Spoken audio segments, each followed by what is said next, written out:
এটা সাংবিধানিক নিয়ম। আমাদের ত্রিপুরা রাজ্যে বিধানসভার আসন আছে 7খানা। এতদিন ত্রিপুরা মথা ছিল বিরোধী দলের এবং যার নেতৃত্ব করতেন অনিমেষ বাবু।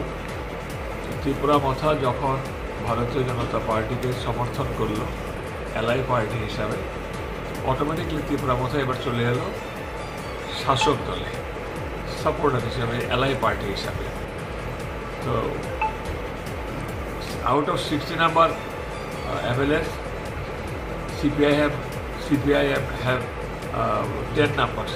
তো সাংবিধানিক নিয়ম নীতি অনুসারে সিপিআই এখানে বিরোধী দলের নেতৃত্বের মর্যাদা পাবেন এবং সিপিআই পার্টির গাইডলাইন হিসাবে ওনাদের চিঠি বলে যে ওনারা জিতেনবাবুকে বিরোধী দলের নেতৃত্ব পদে বসাতে চান, সেই মোতাবেক আমি আজকে স্বীকৃতি দিয়ে দিলাম জিতেনবাবুকে বিরোধী দলের নেতা হিসেবে এখানে আমরা ভূমিকা পালন করবো।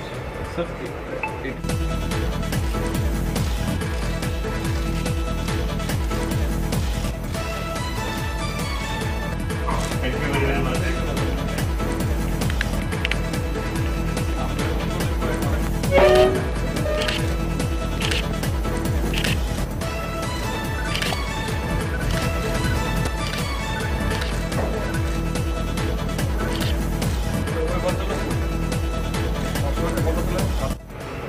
এটা সাংবিধানিক নিয়ম।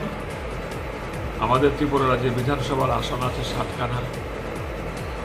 এতদিন ত্রিপুরা মথা ছিল বিরোধী দলের এবং যার নেতৃত্ব করতেন অনিমেষ বাবু। ত্রিপুরা মথা যখন ভারতীয় জনতা পার্টিকে সমর্থন করলো এলআই পার্টি হিসাবে, অটোমেটিকলি ত্রিপুরা মথা এবার চলে এলো শাসক দলে সাপোর্টার হিসাবে, এলআই পার্টি হিসাবে। তো out of 60 number MLAs, CPI have 10 numbers.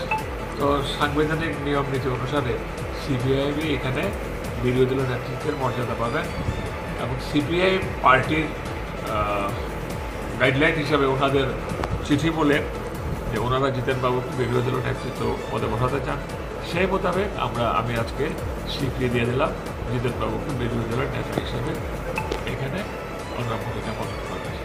Sir,